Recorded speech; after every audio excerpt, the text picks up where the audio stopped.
En una cena en un restaurante elegante con la familia, mi nuera se levantó para llevar a mi nieta al baño.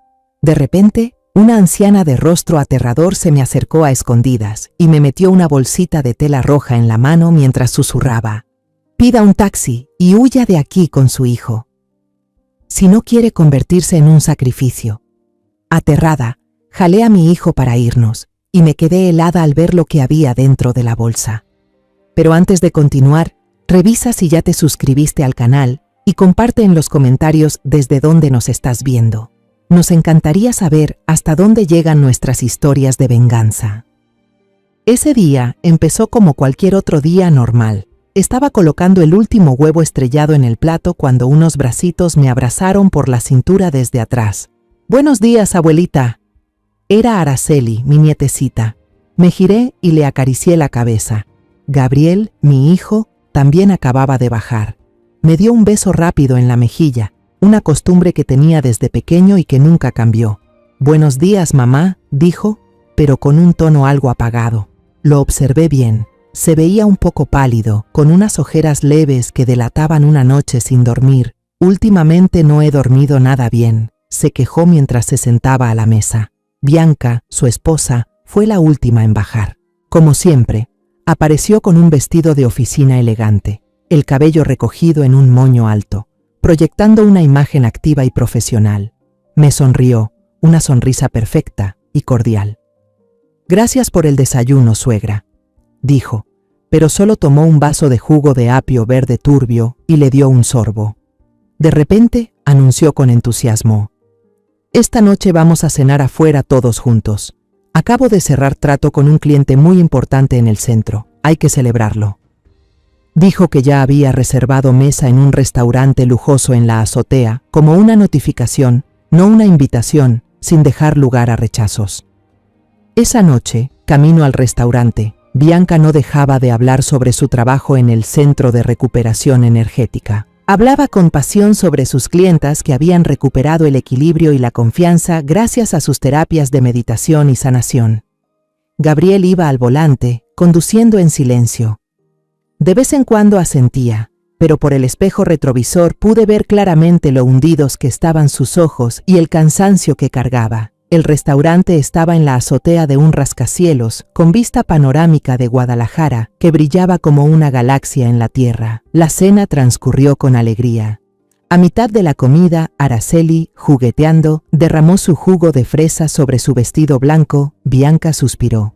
«Voy a llevarla al baño para limpiarla», dijo, y se la llevó. En ese momento, sonó el celular de Gabriel. Frunció el ceño y dijo que era una llamada importante de trabajo. Luego se levantó y salió a la terraza buscando un poco de silencio.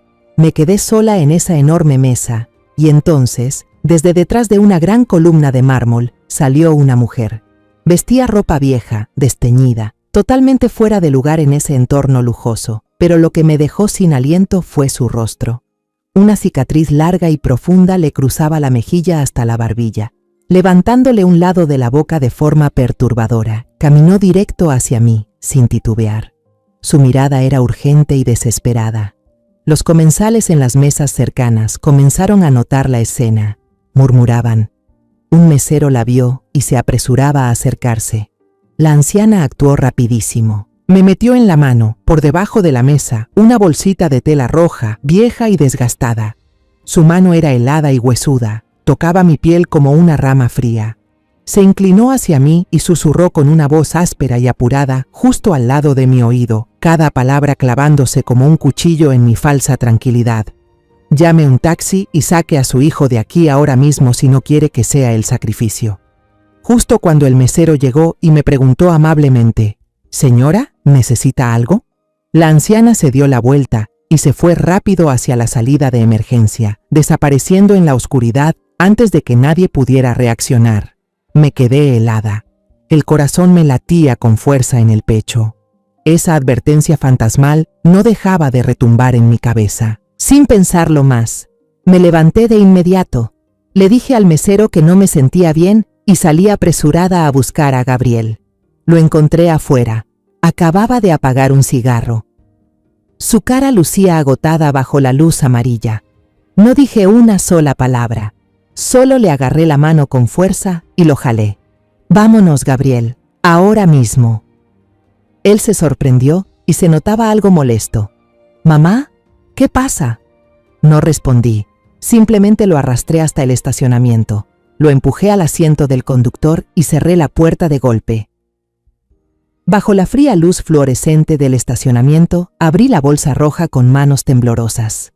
Dentro había un amuleto de cuero, con unos símbolos torcidos dibujados en una tinta oscura que parecía sangre seca.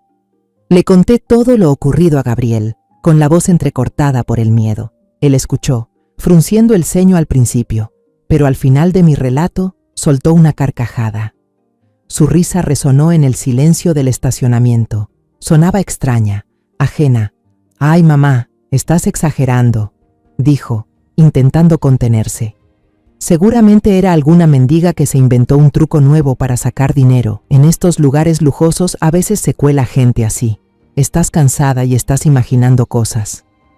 Ignoró todo lo que le dije, todos mis temores. Abrió la puerta del coche con un tono más suave. «Vamos, Bianca y Araceli nos esperan. Hay que regresar a terminar el postre». No me quedó más remedio que seguir a mi hijo de regreso a la mesa. Bianca y Araceli ya estaban allí, y la niña llevaba un vestido limpio de repuesto. Bianca me preguntó amablemente si me pasaba algo, y no me quedó más opción que mentir diciendo que me sentía un poco mal. El resto de la cena, no pude tragar ni un bocado más. La mirada intensa y perturbadora de la anciana y el amuleto manchado de sangre no dejaban de rondar en mi cabeza. Desde ese momento, empecé a observar en silencio, con obsesión. El cambio en Gabriel era cada vez más evidente. Ya no era mi hijo, sino como una sombra de sí mismo. Su memoria comenzó a oxidarse. Un día pasó 15 minutos buscando su billetera, aunque estaba justo frente a él, sobre la mesa. Otra vez, cuando le recordé su cita con el dentista, me miró confundido y preguntó: «¿Qué cita?». El colmo fue cuando me hablaba del trabajo y no podía recordar el nombre de Ricardo, su compañero más cercano durante 5 años. Se rascó la cabeza, confundido y frustrado, y luego cambió de tema. El sueño lo atacaba a cualquier hora, como un ladrón que le robaba la lucidez. Podía quedarse dormido en plena cena, el tenedor cayendo de su mano con un estruendo metálico sobre el plato. Cuando despertaba de esos microsueños, sus ojos estaban apagados, sin vida. Le tomaba varios segundos, a veces más de un minuto, ubicarse, saber quién era o dónde estaba. Una noche, mientras veíamos televisión en familia, ocurrió algo que me heló la sangre. La película ya había terminado.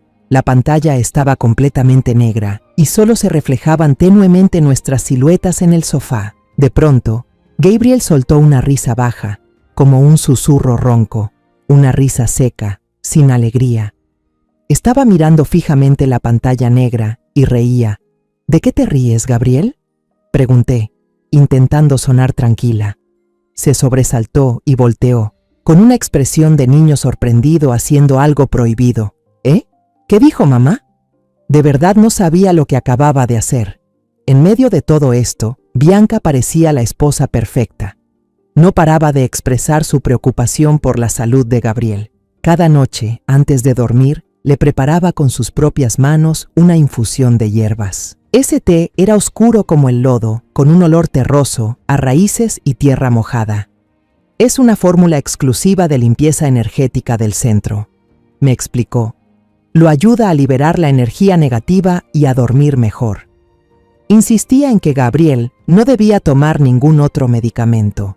Cuando le sugerí con cautela: «¿Y si llevamos a Gabriel al médico, Bianca?», ella lo desestimó de inmediato, con una sonrisa aún en los labios pero una mirada helada. «Ay, mamá, la medicina moderna no entiende los problemas del flujo de energía. Solo le van a dar unas pastillas químicas y dañinas. Confía en mí, este té va a ayudarlo a sanar». Sentí la garganta completamente cerrada. ¿Cómo podía discutir con una lógica que no alcanzaba a comprender? Esa noche tuve una pesadilla horrible. Soñé que estaba en nuestra propia casa, pero todo estaba podrido, cubierto de telarañas. La pintura de las paredes se caía a pedazos, los muebles estaban torcidos. Desde el piso de arriba, Escuché la voz débil y entrecortada de Gabriel. «Mamá, ayúdame». Corrí hacia su cuarto, pero el pasillo se alargaba sin fin, como si estuviera atrapada en un camino interminable. Cuando por fin llegué a la puerta, vi a Bianca de espaldas, parada frente a mí. Se giró lentamente y en su mano tenía un cuchillo pequeño, brillante bajo la luz pálida de la luna. Me desperté de golpe, empapada en sudor, el corazón golpeando con tanta fuerza que sentí que se me iba a salir del pecho. Tenía la garganta seca, necesitaba un vaso de agua. Salí del cuarto en puntillas. La casa estaba sumida en un silencio casi absoluto, solo interrumpido por el tic-tac del reloj de péndulo en la sala.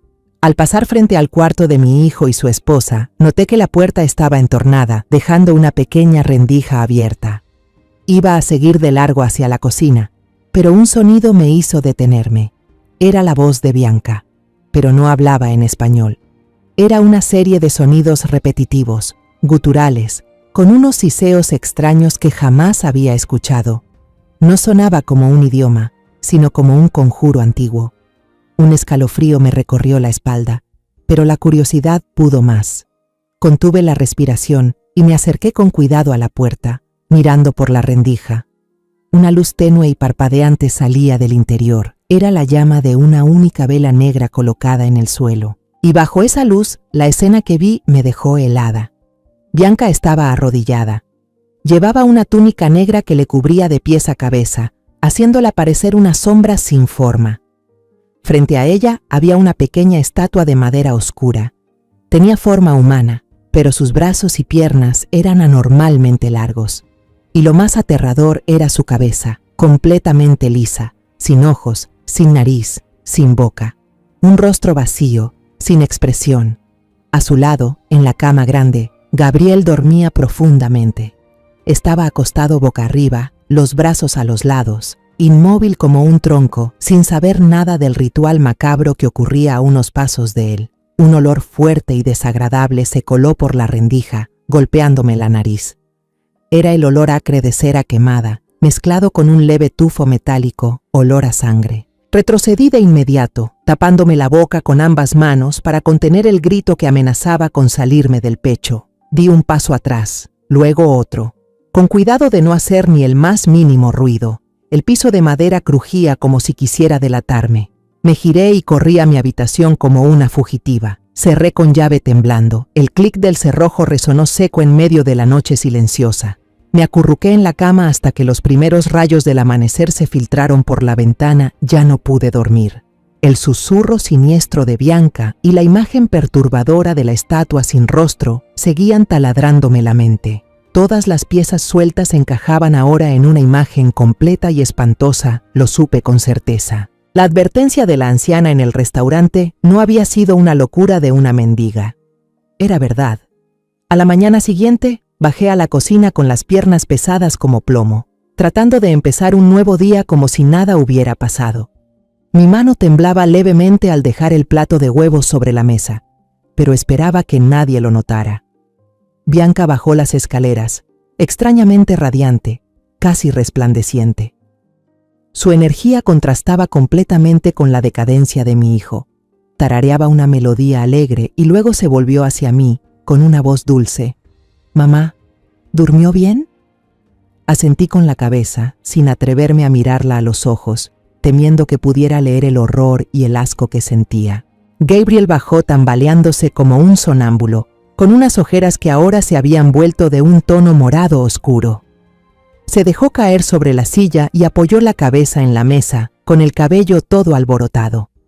«Estoy muy cansado», murmuró con la voz ronca. Bianca fue de inmediato hacia él, rodeándolo con el brazo y acariciándole la espalda con ternura. «Tómalo, amor», le dijo en voz baja, empujándole el vaso de té de hierbas de la mañana. «Te vas a sentir mejor enseguida». La manera en que lo miraba no era la de una esposa preocupada, sino la de alguien que evalúa una posesión suya. Tenía que actuar, ya mismo. «Hoy no me siento bien», dije, fingiendo cansancio en la voz. «Me duelen mucho las rodillas, debe ser por el cambio de clima. Creo que me voy a quedar en casa a descansar. No visitaré a mi amiga Consuelo como tenía planeado». Bianca se volvió a verme, y en sus ojos brilló un destello difícil de descifrar. ¿De verdad? Pues descanse, mamá, no se esfuerce.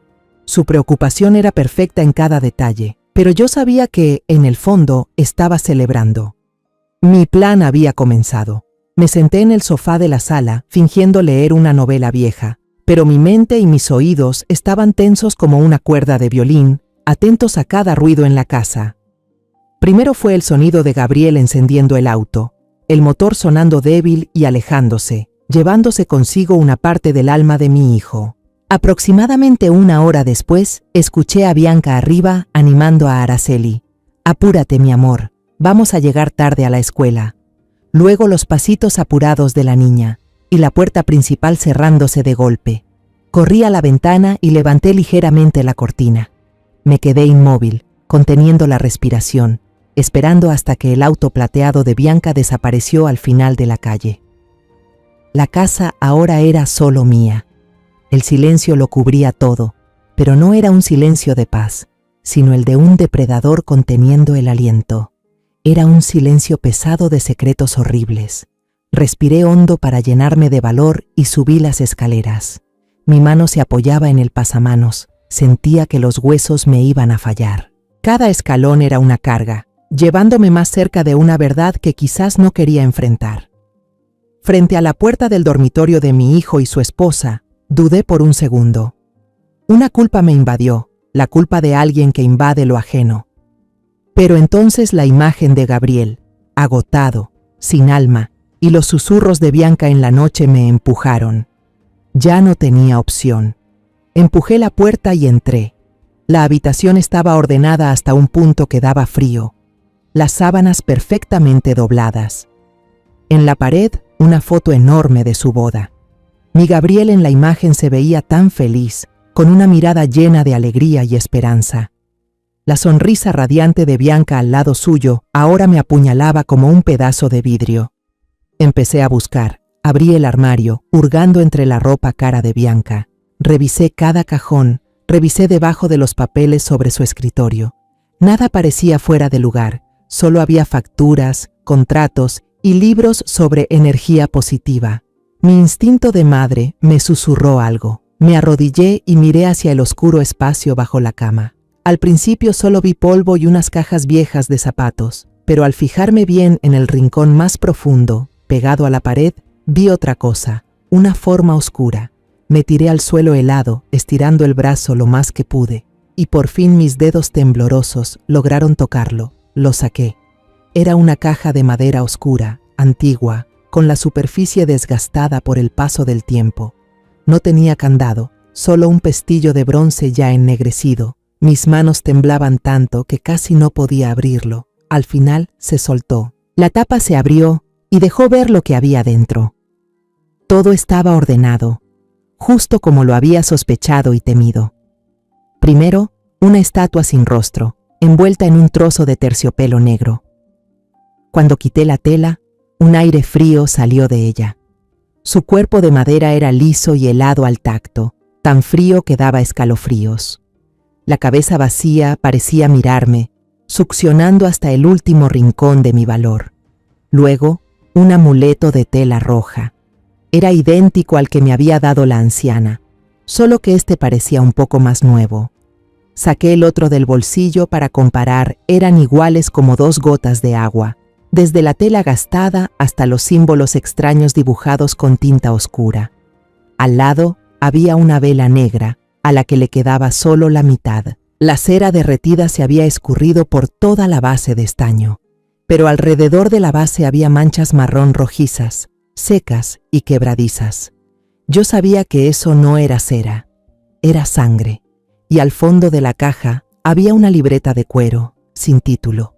Pasé las páginas amarillentas. Estaban llenas de letras escritas a mano, con un tipo de escritura que no podía descifrar, mezcladas con dibujos de estrellas de 5 puntas, lunas crecientes y figuras de palitos en posiciones extrañas, como parte de algún rito, y entonces lo vi. El nombre Gabriel Juárez estaba escrito una y otra vez, página tras página, como una maldición, como una sentencia de muerte.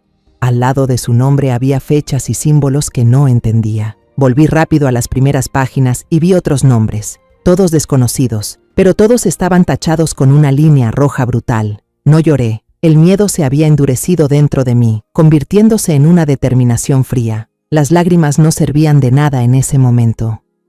Saqué mi celular, coloqué con cuidado cada objeto sobre la alfombra clara del piso para que resaltaran. Tomé fotos desde todos los ángulos. Hice acercamientos a los símbolos del cuaderno, a la página con el nombre de Gabriel, a la mancha de sangre seca en la vela. Me aseguré de que todas las imágenes salieran nítidas, sin perder ni un solo detalle. Cuando terminé, guardé todo con mucho cuidado en la caja, exactamente en el mismo lugar donde lo encontré. Volví a empujar la caja al rincón oscuro bajo la cama, borrando toda huella de mi presencia. Salí del cuarto y cerré la puerta con suavidad. Ya tenía pruebas. Ahora solo necesitaba encontrar a alguien que creyera en esas pruebas, alguien que no se riera en mi cara pensando que soy una vieja loca. Esa tarde, reuní todo mi valor y toqué la puerta del cuarto de mi hijo. Estaba acostado en la cama, con los ojos bien abiertos mirando al techo. Me senté en el borde de la cama. Mi mano temblorosa se posó sobre su hombro. Gabriel, empecé con la voz ronca. ¿No sientes que algo en ti ha cambiado? ¿No te sientes distinto? ¿O acaso sientes que tu esposa...? No alcancé a terminar. De pronto se incorporó, apartando mi mano de un manotazo. Por primera vez en su vida me gritó. Sus ojos vacíos brillaron con una furia que no reconocí. «Ya basta, mamá», gritó. «Estás obsesionada con esa vieja mendiga. Bianca me está cuidando muy bien, ¿no lo ves? Se preocupa por mí en todo. Deja de sospechar de ella». Luego se dio la vuelta y miró hacia la pared, su espalda encorvada como un erizo a la defensiva. Un muro invisible se alzó entre los dos. Me quedé ahí, paralizada, sintiendo cómo el fracaso se me metía hasta los huesos. Ya perdí a mi hijo, ya no confía en mí. Bianca lo tiene completamente manipulado. Yo sola no puedo salvarlo. A la mañana siguiente me desperté con una sensación tan sofocante que no podía ni respirar. Necesitaba salir, necesitaba aire, necesitaba ver el sol y caras desconocidas. Tomé mi bolso y le dije a Bianca que iba al mercado de abastos, el mercado más concurrido del centro de Guadalajara, a comprar algunas especias y verduras frescas. Ella solo asintió sin hacer más preguntas, como si hasta mi presencia le molestara. El bullicio del mercado me ayudó a calmarme un poco. Los gritos de los vendedores, los regateos de los clientes, el aroma de las frutas maduras y las hierbas frescas me aliviaron, aunque fuera un poco, el miedo que me carcomía por dentro. Intenté perderme entre la gente, que el caos de afuera ahogara el caos de adentro. Mientras elegía un manojo de cilantro, miré distraídamente hacia el otro lado de la calle llena de tráfico.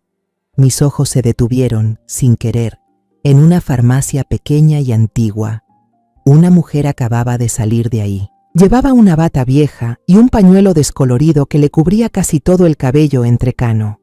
Caminaba encorvada, como si llevara un peso invisible. Iba con la cabeza agachada, apurada, intentando mezclarse con la multitud, esquivando cualquier mirada. Una sensación de familiaridad confusa me invadió, y entonces un niño pasó corriendo frente a ella. La mujer giró levemente el rostro para evitarlo. En ese instante fugaz, la luz de la mañana iluminó su cara. Me quedé paralizada. Todo mi cuerpo se tensó. La cicatriz, una cicatriz larga, marcada desde el pómulo hasta la barbilla, deformada, inconfundible. Era ella, la mujer del restaurante.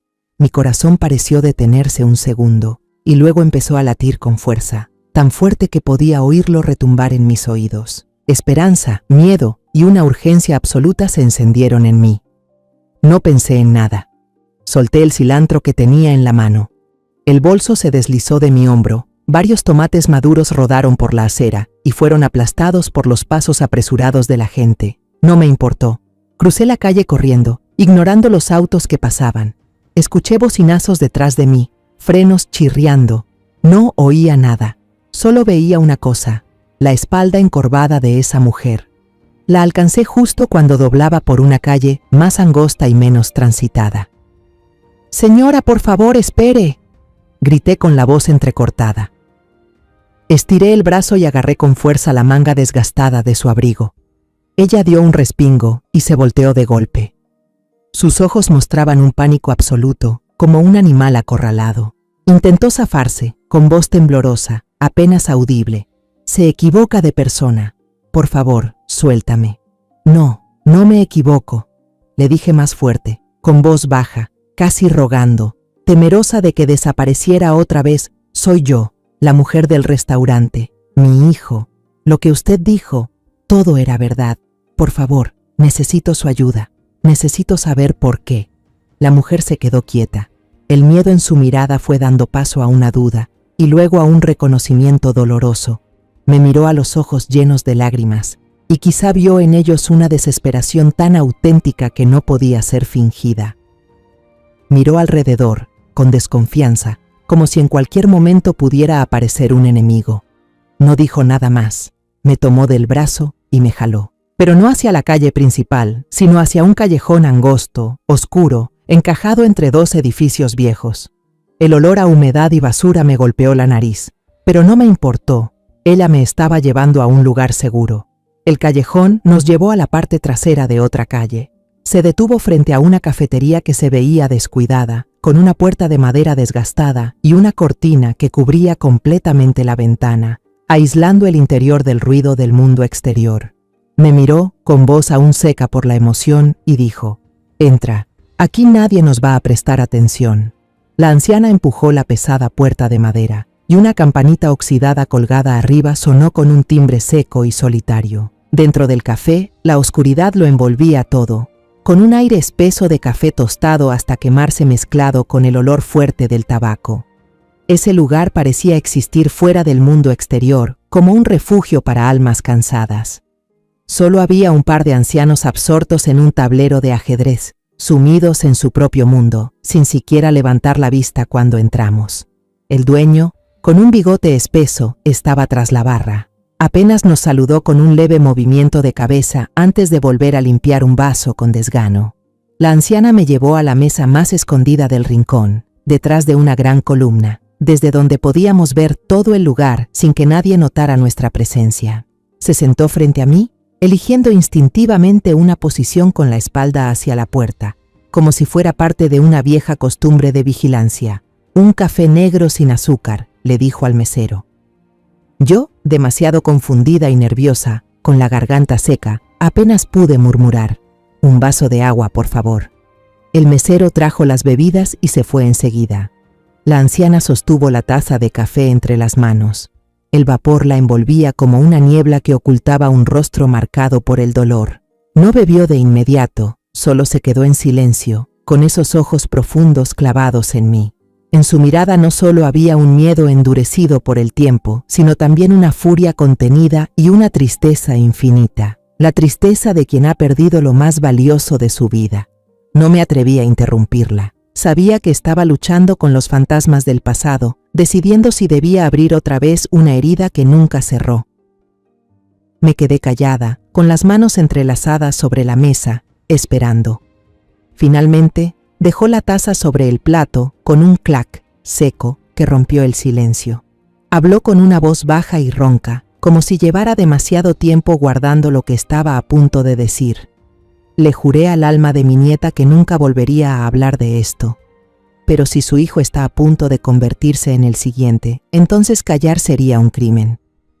Respiró hondo. Me llamo Rafaela. Y entonces comenzó a contar. Los recuerdos salieron como una represa rota. Su nieta, Maribel, quedó huérfana desde pequeña y fue criada únicamente por ella. Maribel solía ser una muchacha alegre, brillante como el sol, pero después de una ruptura amorosa, cayó en una depresión profunda. La luz en sus ojos se apagó. Fue entonces cuando conoció el centro de energía de la diosa de Bianca a través de un anuncio en internet. Aquel lugar prometía cosas dulces. Sanar las heridas del alma femenina, reencontrar el equilibrio, con terapias de meditación y conexión energética. Para un alma rota como la de Maribel, eso era un salvavidas. Rafaela contó cómo Maribel empezó a cambiar tras unirse al centro. Se volvió misteriosa, distante. Ya no compartía nada con ella. Se reunía constantemente con nuevas amigas del centro, mujeres con miradas extrañas, vacías. Empezó a hablar de cosas que la señora no comprendía, sobre una entidad llamada la Madre Silenciosa y sobre la necesidad de purificar el alma. Contó sobre la secta Los Devotos del Silencio. No era una religión verdadera, sino una especie de culto oscuro, una herejía ancestral que Bianca, quien se hacía llamar la Monja Suprema, había reinventado mezclando creencias salvajes y crueles. La voz de Rafaela se quebró al mencionar la regla más espantosa del culto. Para alcanzar la ascensión y un mayor poder dentro del grupo, los miembros debían ofrecer el alma de la persona que más amaban. Creen, susurró, que cuanto mayor el sacrificio, mayor la bendición. Sentí que la sangre se me helaba. Una noche, Maribel regresó a casa y le suplicó a su abuela que la acompañara a una ceremonia especial del centro, una ceremonia para honrar a las madres y abuelas. Rafaela, por el gran amor que le tenía a su nieta y con ganas de volver a acercarse a ella, aceptó sin sospechar nada. Pero Maribel no la llevó al centro de la ciudad. La joven condujo hasta una granja antigua y apartada en las afueras. Dentro, decenas de personas vestidas con túnicas negras estaban de pie en círculo, cantando cánticos bajo la luz parpadeante de las velas, y en medio de ese círculo estaba Bianca, con el rostro frío e inexpresivo, iluminado por el fuego. Rafaela se dio cuenta de que había sido engañada. Maribel se arrodilló, llorando, y dijo desesperada: «Abuela, lo siento, pero este es el único camino para salvar mi alma». Dos hombres corpulentos sujetaron a Rafaela, obligándola a beber un líquido amargo con olor a raíz podrida. Pero en ese momento, su instinto de supervivencia se activó. Fingió haberlo tragado, y lo escupió cuando ellos no miraban. Cuando Bianca se acercó con un cuchillo ceremonial brillante en la mano, Rafaela usó todas sus fuerzas. Mordió el brazo de uno de los hombres y dio una patada a Bianca, que la hizo caer hacia atrás. En medio del caos, logró escapar en la oscuridad. La cicatriz en su rostro, la misma que me había obsesionado, fue causada por el cuchillo de Bianca al rozarla mientras luchaba por liberarse. Se escondió en una granja abandonada cercana hasta el amanecer antes de atreverse a regresar a la ciudad. Dio aviso a la policía, pero no le creyeron. Pensaron que era una anciana confundida, en estado de shock por la desaparición de su nieta. Cuando fueron a revisar, la granja estaba vacía, sin rastro alguno. Maribel desapareció sin dejar huella. Días después, la secta envió un mensaje a los amigos de Maribel, diciendo que había cumplido su misión y que su alma se había elevado a un plano superior. Para la ley, fue un caso de desaparición. La voz de Rafaela se quebró, pero para mí fue un asesinato. Me miró con los ojos enrojecidos. Ese día en el restaurante, al ver a Bianca, me congelé. Y al ver a su hijo sentado junto a ella, con esa expresión cansada y vacía, igual a como estaba mi nieta en sus últimos días, supe que él estaba en peligro. El amuleto que le di fue uno de los que Maribel trajo a casa. Pensé que tal vez podría advertirle. Extendió la mano sobre la mesa y apretó la mía con fuerza. Su mano delgada temblaba. «Salve a su hijo. No permita que termine como mi nieta, cueste lo que cueste». No pude responder. Las lágrimas corrían por mis mejillas. La verdad era más horrible que mis peores pesadillas. Mi Gabriel, mi hijo, estaba tendido en el altar de un demonio. Pasado un momento, recobré la compostura, me sequé las lágrimas. El miedo había dado paso a una determinación férrea. «Gracias, Rafaela. Gracias por tener el valor de contarlo todo. No dejaremos que la historia se repita». Me puse de pie, con la voz más firme que nunca. «Conozco a alguien. Alguien que nunca nos tomará por unas viejas locas. Vamos a verla ahora mismo». Pagué rápido el agua y el café, y ayudé a Rafaela a levantarse. Su cuerpo frágil seguía temblando sin parar tras liberar ese peso del alma, como una hoja seca en el viento. Sabía que no podía llevarla de regreso a esa casa, donde cada rincón tenía ojos y oídos de Bianca. Y yo tampoco podía volver sola, no con esta verdad ardiendo por dentro. No pedí un taxi a casa. En cambio, le di al conductor una dirección en Polanco, un barrio de casas elegantes, tranquilas y con la mejor seguridad de la ciudad. Era la casa de Ofelia, mi mejor amiga desde la secundaria. la única persona en este mundo en quien podía confiar plenamente. En el auto, las dos íbamos en silencio. Rafaela miraba por la ventana, los ojos perdidos en la gente que pasaba. Pero yo sabía que estaba atrapada en sus propios recuerdos dolorosos. Yo, en cambio, repasaba toda la información, cada imagen, cada palabra en mi cabeza. Me estaba preparando para la conversación más importante de mi vida. No podía cometer errores. Ofelia abrió la puerta. Era una mujer bajita y robusta, el cabello corto y casi completamente canoso, pero los ojos detrás de sus lentes de carey seguían siendo tan agudos e inteligentes como siempre. Se sorprendió al verme, y aún más al ver a la mujer desconocida y demacrada que me acompañaba. Nos miró a las dos, notando nuestro estado de pánico, y sin decir una sola palabra, retrocedió y abrió la puerta de par en par. «Pasen», dijo con voz grave y firme. Nos condujo a la sala. El lugar estaba lleno de luz y olía a libros viejos, con una paz extraña que lo envolvía todo. No hizo preguntas apuradas ni nos puso más nerviosas. En lugar de eso, fue a la cocina en silencio y regresó unos minutos después con 3 tazas de té de manzanilla bien caliente, cuyo aroma suave era como un calmante. Se sentó en el sillón frente a nosotras y me miró directo a los ojos. No había curiosidad en su mirada, sino la concentración de alguien acostumbrado a escuchar historias difíciles. «Bueno, Adriana», dijo, «¿qué pasó que tienes esa cara como si hubieras visto un fantasma?» Respiré hondo, miré a Rafaela y asentí con la cabeza, dándole pie para que empezara. Y Rafaela habló. Esta vez sin temblores, sin pánico. Como si la presencia de Ofelia le hubiera dado una fuerza invisible. Su voz era clara, firme y ordenada. Narró cada detalle. Desde el cambio en Maribel, las frases extrañas, el ritual espantoso en la granja abandonada, hasta la fuga por los pelos. No omitió nada, ni siquiera lo que la policía había descartado como fantasía. Ofelia escuchaba sin interrumpir ni una sola vez. Dejó la taza a un lado, sacó una libreta y una pluma del cajón de la mesa y empezó a tomar notas. Sus dedos recorrían las páginas anotando nombres, lugares, detalles clave. Sus ojos tenían esa mirada de investigadora profesional, la misma que yo había visto en ella cuando aún trabajaba. Y cuando Rafaela terminó su relato, con la voz quebrada por la emoción, yo conté sobre las actitudes extrañas de Gabriel, sobre su deterioro emocional. Hablé de la cena en el restaurante, de la anciana con la cicatriz y el amuleto de tela roja. Conté sobre la noche en que escuché susurros en un idioma desconocido y lo que vi a través de la rendija de la puerta. Bianca con una túnica negra, una vela y una estatua horrenda sin rostro. Entonces dije con firmeza, y tengo pruebas. Abrí la galería de mi celular. Le mostré la pantalla a Ofelia. Una a una, las imágenes fueron apareciendo, nítidas y frías: la caja de madera antigua, la estatua deformada sin rostro, la vela negra con manchas de sangre seca, y por último, las páginas llenas de símbolos extraños, con el nombre Gabriel Juárez escrito una y otra vez, como una maldición. Ofelia entrecerró los ojos mirando el teléfono.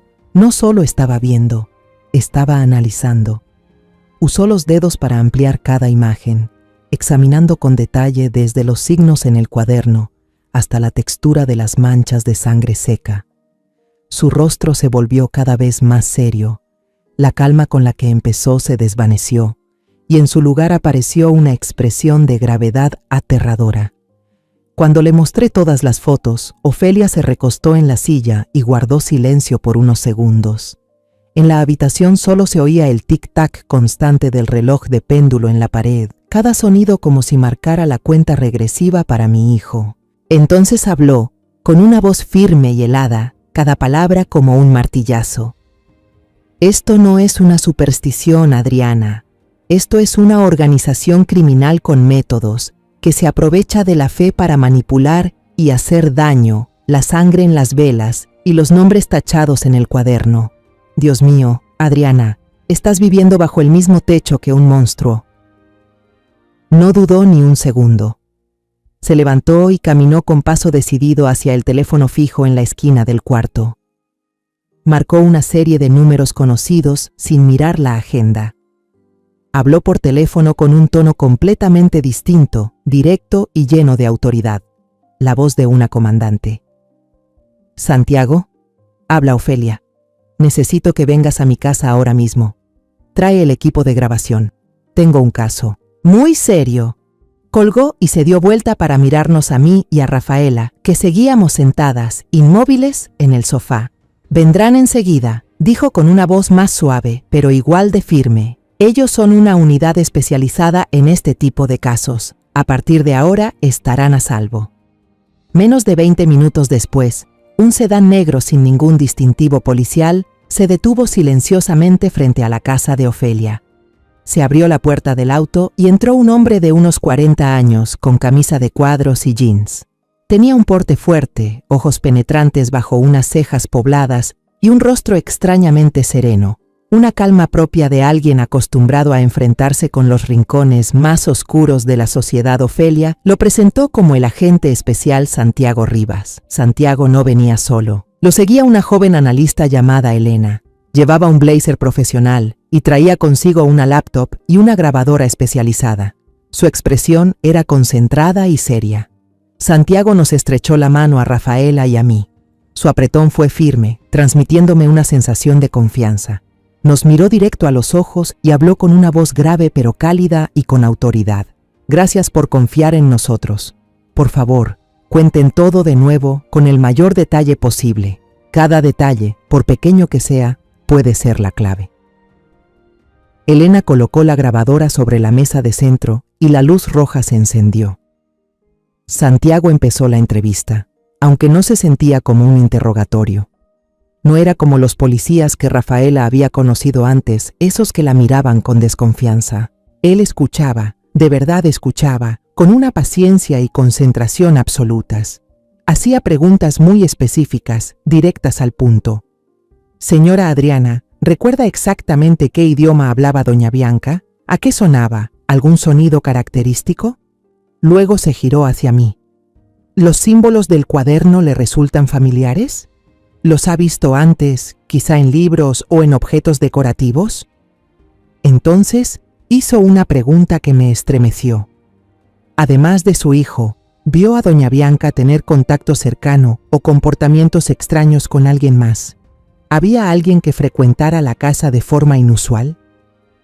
Me esforcé por recordar todo, desde la infusión oscura que Bianca le preparaba a Gabriel cada noche, su aroma extraño, hasta su reacción furiosa cuando le propuse llevar a mi hijo al médico. Rafaela, animada por la confianza de Santiago, también compartió más información. Intentó describir los rostros de otros miembros que recordaba vagamente de aquella noche espantosa, el mobiliario y objetos de la vieja granja, incluso los símbolos que había alcanzado a ver en las paredes. Mientras hablábamos, Elena no paraba de teclear. Su pantalla mostraba líneas de datos, mapas, imágenes, no solo tomaba notas, estaba contrastando nuestra información con alguna base de datos enorme. Cuando le envié desde mi celular las fotos con las pruebas, Santiago se levantó, caminó detrás de ella y miró la pantalla. Él entrecerró los ojos al mirar la foto del cuaderno y asintió con firmeza. «Sí, son ellos», dijo, con la voz más grave. «Los devotos del silencio». Ya habíamos oído hablar de esta secta. Un escalofrío me recorrió la espalda. Así que era real. Tenía un nombre. Él explicó que su unidad especial había estado siguiendo una serie de organizaciones encubiertas bajo nombres como centros de sanación, clases de yoga espiritual o grupos de apoyo para mujeres en todo México. Todas estas organizaciones estaban vinculadas a desapariciones misteriosas, fraudes financieros y manipulación psicológica. El problema es que operan como una red de células independientes, casi sin conexión directa entre sí. Usan mujeres que aparentan ser exitosas y confiables, como Bianca, para cubrirse, continuó Santiago. El grupo de Guadalajara, liderado por Bianca, es el más hermético y enigmático. Sabíamos que existía, pero nunca habíamos podido identificar a su líder ni su ubicación principal. Cambian de lugar constantemente y solo se comunican por canales cifrados. Santiago nos miró a mí y a Rafaela con expresión seria. Lo que ustedes aportaron hoy es un gran avance. Es la pieza que nos faltaba. Tu testimonio, Rafaela, es el primero que tenemos de una sobreviviente de sus rituales. Y tus fotos, Adriana, son la primera prueba física que conecta directamente a Bianca Juárez con estas actividades oscuras. Señaló la pantalla de su laptop, donde Elena había desplegado un mapa de red complejo lleno de conexiones. Bianca Juárez no es una integrante cualquiera. Según los símbolos en el cuaderno y lo que contaron ustedes, ella es un eslabón clave. Muy probablemente la suma sacerdotisa de esta región, como dijo Rafaela. Si logramos arrestarla y obtener ese cuaderno, podríamos desmantelar toda la red aquí. Después de recopilar toda la información, Santiago nos explicó el plan inicial. Primero, establecerán vigilancia las 24 horas fuera de mi casa. Usarán vehículos civiles y agentes encubiertos como vecinos, un corredor, alguien paseando un perro, una pareja dentro de un auto. Todo movimiento en la casa será registrado. Segundo, intentarán rastrear el teléfono y las actividades en línea de Bianca, aunque Santiago advirtió que ella es muy astuta y probablemente no cometerá errores obvios. Ofelia propuso que Rafaela se quedara en su casa. Es el lugar más seguro. Bianca podría haberla visto en el mercado y tal vez intente silenciarla. Santiago estuvo de acuerdo de inmediato. Y por último, estaba mi papel, el más importante y también el más peligroso. Debía regresar a esa casa, volver a la guarida del lobo y fingir que no pasaba nada. No podía mostrar miedo ni sospechas. Tenía que seguir siendo la suegra de siempre, preocupada por la salud de su hijo. Antes de que me fuera, Santiago me miró directo a los ojos, con una mezcla de seriedad y comprensión. Doña Adriana, sé que le estamos pidiendo algo muy difícil. Desde ahora hasta que actuemos, usted tendrá que convivir con el enemigo. Pero la seguridad de su hijo y el éxito de esta operación dependen totalmente de su calma. Recuerde, estaremos justo afuera. Usted no está sola. Al volver a casa, sentí como si entrara a un escenario, siendo la actriz principal en una obra de terror. Cada segundo era pesado, asfixiante. Cocinaba, limpiaba, jugaba con Araceli, pero todo era actuación. Mi sonrisa se quedó rígida, y cada palabra que decía estaba cuidadosamente medida. Era una marioneta, moviendo mis propios hilos, bajo la mirada de dos bandos. Por un lado, el equipo especial escondido allá afuera. Por el otro, el demonio que vivía conmigo bajo el mismo techo evitaba mirar a Bianca a los ojos. Su mirada parecía tener un poder penetrante. Temía que desnudara todos los secretos que yo trataba de ocultar. Cuando me preguntó por qué me había tardado tanto en el mercado, el corazón se me apretó. Me encontré de casualidad con una amiga de la infancia, respondí, forzando un tono natural. Tenía años sin verla, así que nos quedamos platicando un rato en una fondita. Noté que Bianca también estaba más alerta. Se volvió más callada, con un silencio que daba miedo. Muchas veces, mientras lavaba los platos o veía la tele, sentía sus ojos clavados en mi nuca. Cuando me volteaba, ella miraba hacia otro lado. Tal vez sí nos vio a Rafaela y a mí en el mercado. Una guerra silenciosa, asfixiante, se estaba librando dentro de la cocina, en la sala, en cada aliento que compartíamos. Cada noche, cuando me aseguraba de que Bianca estuviera dormida, me metía bajo las cobijas, temblando, y enviaba un mensaje corto a Ofelia desde una aplicación segura que Santiago había instalado en mi celular, solo unas pocas palabras. Todo sigue igual. Gabriel parece más débil. Hoy durmió casi 16 horas. Cada mensaje era un grito de auxilio encubierto. La mañana del tercer día después de la reunión en casa de Ofelia, recibí una llamada de ella pidiéndome que fuera de inmediato. Con la misma excusa de visitar a una amiga, salí de la casa a toda prisa. En casa de Ofelia, el ambiente estaba tan tenso que se podía cortar con un cuchillo. Rafaela y Santiago ya estaban ahí, todos con expresión seria. Santiago no dio rodeos y fue directo al grano. La vigilancia no está funcionando, dijo, visiblemente frustrado. Bianca se volvió una tortuga en su caparazón. No sale de la casa más que para llevar y traer a la niña y para ir al centro de trabajo. Todas sus comunicaciones están limpias. Ni una llamada ni un mensaje sospechoso. No usa el celular para hablar del culto. Es como si ya sospechara algo, estamos perdiendo el tiempo, y la condición de Gabriel ya no da para más. El ambiente se volvió más denso. Nuestra paciencia se agotaba, mientras el hilo de vida de mi hijo se volvía más delgado. De pronto, Ofelia golpeó la mesa con la palma de la mano. El sonido fue seco, contundente.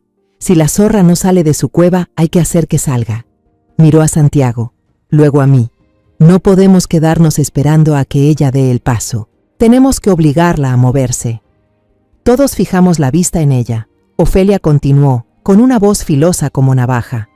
Elena ya verificó, según la información del cuaderno de Bianca, y cruzando con el calendario del culto que el equipo de Santiago ha reunido en otros casos, pasado mañana es la noche de luna negra. Es cuando su poder es más fuerte y suelen hacer los rituales más importantes. Pausó un segundo y me miró directamente a los ojos, con una mezcla de firmeza y pesar. Bianca no va a perder esa oportunidad, menos ahora que siente que algo la amenaza. Va a acelerar el sacrificio de Gabriel. Y entonces dijo lo que yo ya venía temiendo. Adriana, necesitamos que seas el señuelo. Un escalofrío me recorrió la espalda. Tendría que enfrentarme cara a cara con Bianca, engañarla y poner en juego la vida de mi hijo y la mía en una sola jugada. El plan fue trazado al detalle, con precisión de segundos. La noche de la luna negra debía crear la ocasión perfecta para Bianca. Tenía que allanar el camino. Según el análisis de Santiago, Bianca seguramente intentaría sacar a Araceli de la casa para tener vía libre. Yo debía actuar como si no sospechara nada. Incluso debía parecer contenta por ello. Cuando Araceli se fuera, yo le diría a Bianca que me dolía mucho la cabeza, un síntoma que a veces padecía y que ella conocía bien. Voy a decir que necesito dormir temprano y tomar un somnífero. Eso hará que Bianca crea que estaré dormida como una piedra y que ya no soy un estorbo. Elena me dará una pastilla falsa, idéntica a la que suelo tomar. Y lo más importante, un botón con un dispositivo de rastreo y micrófono diminuto. Tengo que coserlo al pijama que usaré esa noche. En cuanto Bianca saque a Gabriel de la casa, en cuanto escuche el motor del auto, debo avisarle de inmediato al equipo de Santiago, quienes estarán escondidos en autos civiles al principio de la calle. Después, la seguirán hasta el escondite de la secta. Al escuchar el plan, sentí que el corazón se me salía del pecho. Pero cuando la imagen de Gabriel, débil y sin alma, apareció en mi mente, asentí sin dudarlo, lo haré. Esa noche, Elena me encontró en secreto en un parque cerca de casa, bajo la sombra de un roble viejo. Me dio el botón especial, pequeño, pero que contenía la vida entera de mi hijo. Me enseñó cómo activarlo, cómo hacer que funcionara de la mejor manera. También me entregó un celular de repuesto con un canal de emergencia ya configurado, con solo un botón. «Cuídese mucho, señora», me dijo con voz preocupada. Al volver a casa, el silencio era aterrador. Bianca estaba en la cocina, de espaldas a mí. Estaba usando un mortero de piedra, moliendo algo. El golpeteo rítmico se oía constante. Un olor fuerte y picante a hierbas, familiar pero hoy nauseabundo, se esparcía por todo el aire. Al escuchar mis pasos, levantó la cabeza y sonrió. Una sonrisa que yo sabía, con total certeza, que era falsa. ¿Salió a caminar, suegra?, preguntó con voz dulce. Esta noche voy a mandar a Araceli a dormir a casa de su amiguita Camila, para que jueguen un rato. Hace tiempo que no va, así tendremos la casa más tranquila. El guión había comenzado, exactamente como Santiago lo predijo. Mi actuación debía comenzar también. Me llevé una mano a la cabeza y fruncí el ceño como si sintiera un gran dolor. «¡Ay, qué bueno!», dije, con voz débil. «Me ha dolido la cabeza desde la tarde. Creo que voy a tomar un somnífero pronto. Ya no aguanto». Bianca me miró, entrecerrando los ojos. Por un segundo, una chispa helada brilló en su mirada. Una chispa de cálculo, de satisfacción. No podía saber exactamente en qué pensaba, pero sí tenía claro una cosa. La presa había mordido el anzuelo. Después de la cena, Bianca recogió todo a una velocidad impresionante. Se cambió y se puso ropa negra de pies a cabeza. Luego llevó a Araceli a la puerta y se agachó para besarle la frente. «Pásala bien, mi amor. Mañana en la mañana paso por ti». Araceli me saludó con la mano, feliz, y corrió a casa de la vecina. Su risa clara se perdió en la oscuridad, dejando un silencio mortal. La puerta se cerró. En la casa solo quedábamos 3, yo, mi hijo y la bruja que tenía por esposa. El aire se volvió espeso, tenso como una cuerda a punto de romperse. Interpreté mi papel a la perfección. Me llevé la mano a la cabeza y caminé tambaleándome como si fuera a desmayarme. Ya no aguanto más, gemí. Tengo que acostarme. Bianca corrió a ayudarme, su preocupación tan exagerada que resultaba falsa. Sí, suegra, váyase a descansar, no se preocupe, yo cuidaré de Gabriel. Incluso me sirvió un vaso de agua. La miré a los ojos, buscando un poco de humanidad, pero solo encontré un vacío frío. Entré a mi cuarto, dejando la puerta entreabierta.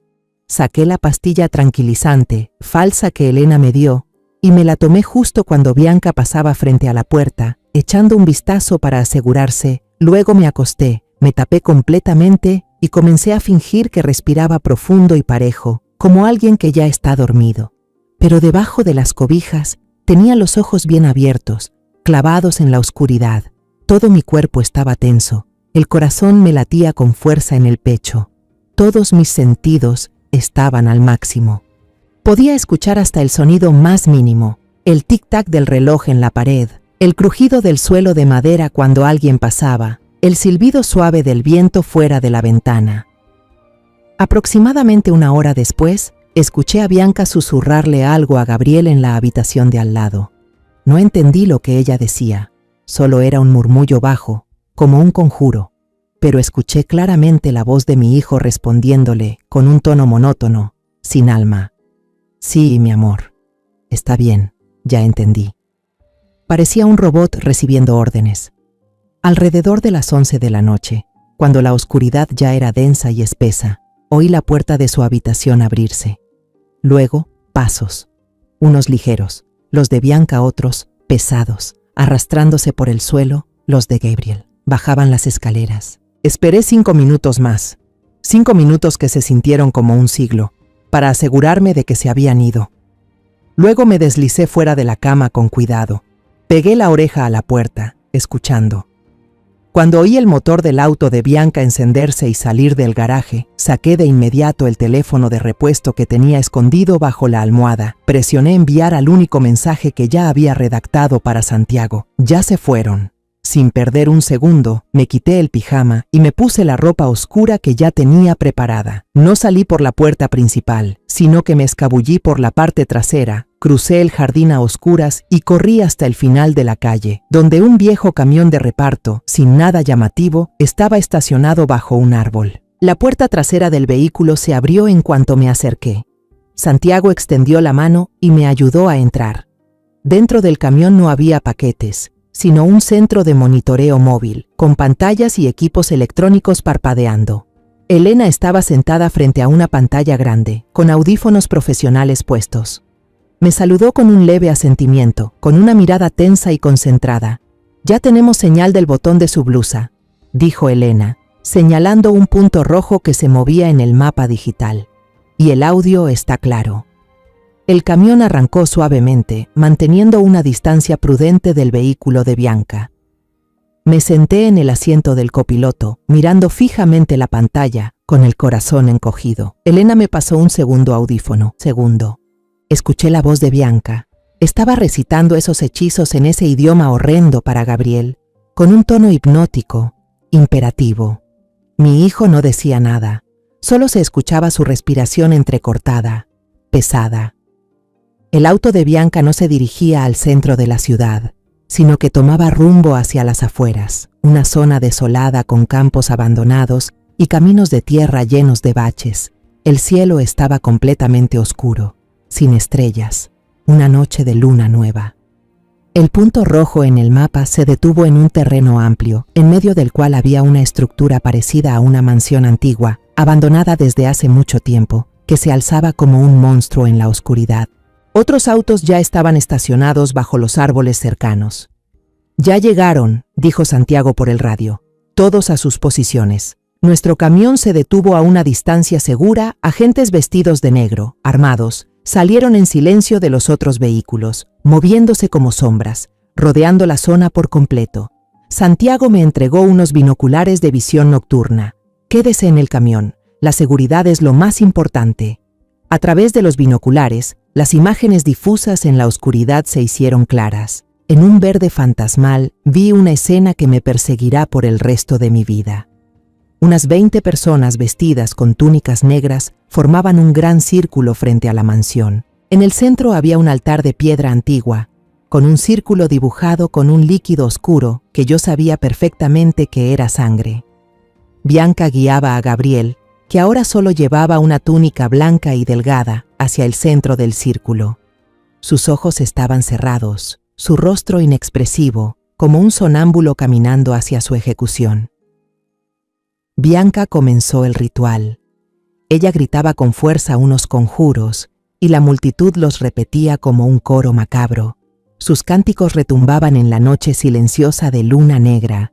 Bianca alzó los brazos al cielo. Alguien entre la multitud le entregó una caja de madera, la misma que yo había encontrado. Bianca la abrió. A la luz de las velas, el puñal ceremonial brilló con un resplandor mortal. Ella lo tomó y lo levantó por encima de la cabeza de Gabriel, que estaba arrodillado, inconsciente. El silencio se apoderó del lugar. El aire parecía haberse congelado. Ese era el momento del sacrificio. ¡No!, grité sin pensarlo, pero el grito quedó ahogado por el aislamiento acústico del vehículo. En ese instante, Santiago ordenó por el radio, con una voz tan fría como el acero: «¡Entren!». Los faros potentes de los vehículos policiales escondidos se encendieron todos al mismo tiempo, iluminando toda la zona y convirtiendo la noche en día. Una voz firme resonó a través del altavoz, rompiendo la quietud escalofriante. «Policía, nadie se mueva, suelten las armas». El caos estalló. Los seguidores, aterrados, gritaban y buscaban cómo huir, pero todos los caminos estaban bloqueados por las sombras de las fuerzas especiales. Bianca se quedó paralizada, con el cuchillo aún en alto. Su rostro, iluminado por los faros, no mostraba miedo, sino una rabia descomunal. La furia de una diosa profanada gritó con un chillido salvaje y ensordecedor, y bajó el cuchillo con determinación, decidida a completar el ritual.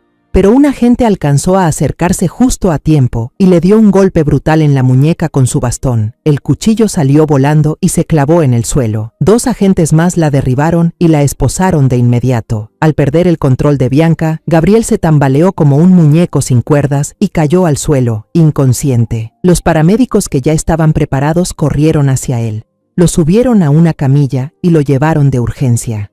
Cuando se llevaban a Bianca, justo frente al camión donde yo estaba, ella miró en mi dirección.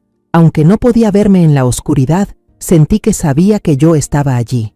Movía los labios susurrando sus últimos conjuros, con una mirada llena de odio y maldiciones.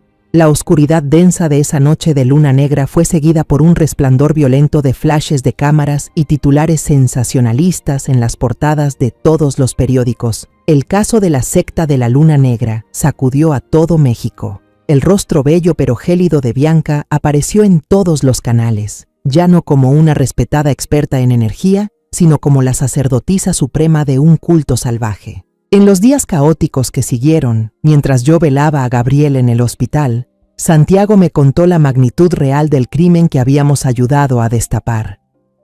Esa mansión abandonada no solo era un templo de rituales, era una guarida del mal.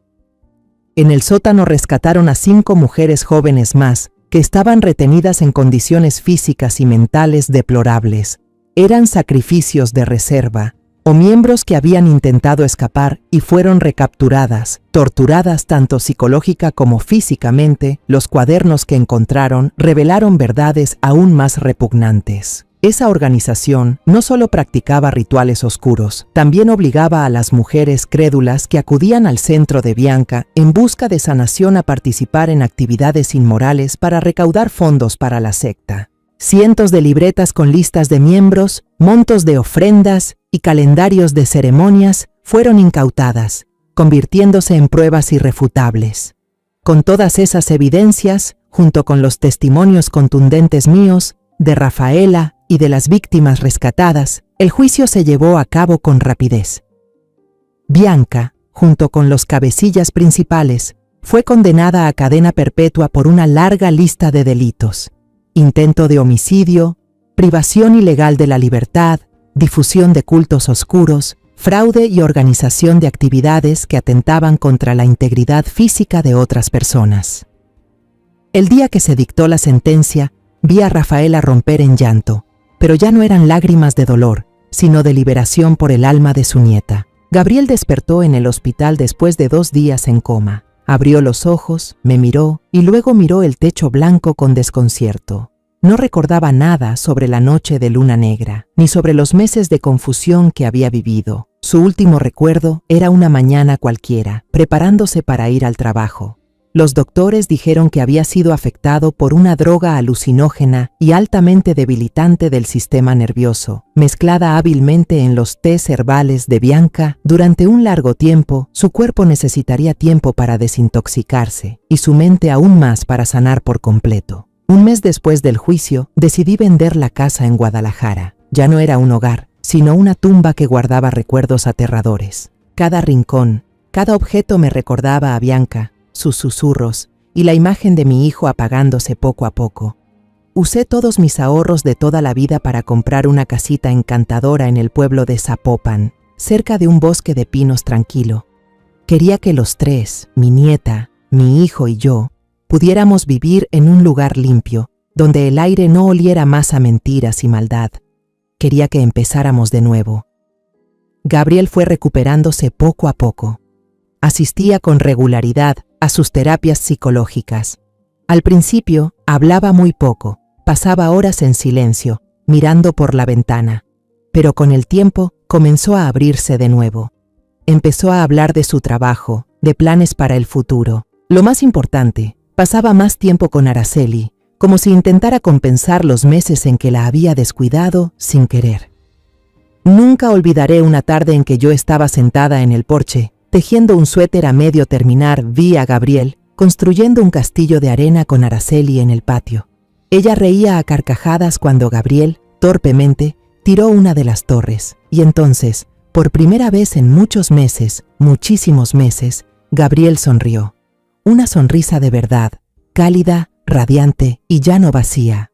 Las lágrimas se me salieron solas, rodaron por mis mejillas y cayeron sobre el ovillo de estambre. Mi hijo había vuelto. Rafaela regresó a su pueblo natal en Puebla para vivir con sus seres queridos, pero seguimos hablando por teléfono cada semana. Ya no era una extraña que conocí por casualidad en un restaurante. Se volvió parte de mi familia, una amiga entrañable unida por la adversidad. Ofelia, de vez en cuando, aún conduce desde Guadalajara para visitarnos. Nunca llega con las manos vacías. Siempre trae su pastel de elote casero que tanto me gusta y los chismes divertidos de una ex policía jubilada. Una tarde de domingo, Rafaela y Ofelia vinieron a visitarnos las dos. Éramos 4, yo, mis 2 amigas del alma y mi pequeña sobrina. Estábamos sentadas juntas en el porche de la nueva casa, tomábamos té, comíamos pastel y mirábamos a Gabriel enseñándole con paciencia a Araceli cómo plantar un pequeño girasol en una maceta de barro. Le mostraba cómo acomodar la tierra, cómo regarla. La luz dorada del atardecer caía sobre padre e hija, envolviéndolos en un halo cálido.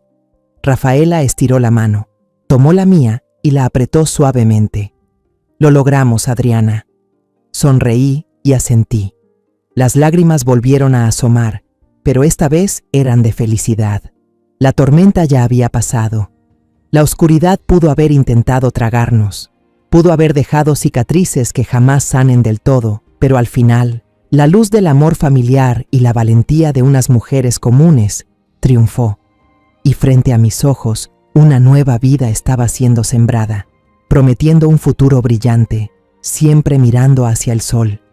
Y ahora, cuando todo ya salió a la luz, cuando los culpables fueron expuestos, solo quiero decirle algo a quien escuche esta historia. Nunca dejes que el silencio mate a quienes amas. En la vida hay cosas que parecen absurdas, imposibles, pero si tu corazón te lo dice, si tu intuición te grita que algo no está bien, entonces créelo.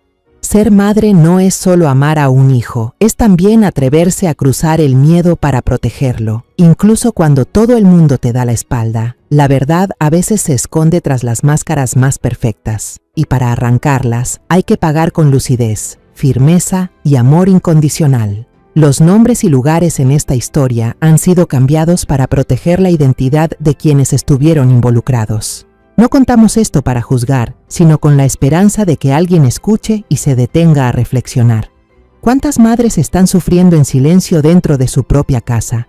De verdad me pregunto, si tú estuvieras en mi lugar, ¿qué harías? ¿Elegirías callar para mantener la paz o te atreverías a enfrentarlo todo para recuperar tu voz? Quiero saber tu opinión sobre esta historia de historias que duelen, o cualquier sugerencia que tengas para ayudarnos a mejorar nuestro contenido. Dios siempre bendice, y estoy segura de que el coraje nos llevará a días mejores. En este momento, en la pantalla final, dejaré 2 de las historias más queridas del canal. Estoy segura de que te sorprenderán. Gracias por haberte quedado conmigo hasta este instante.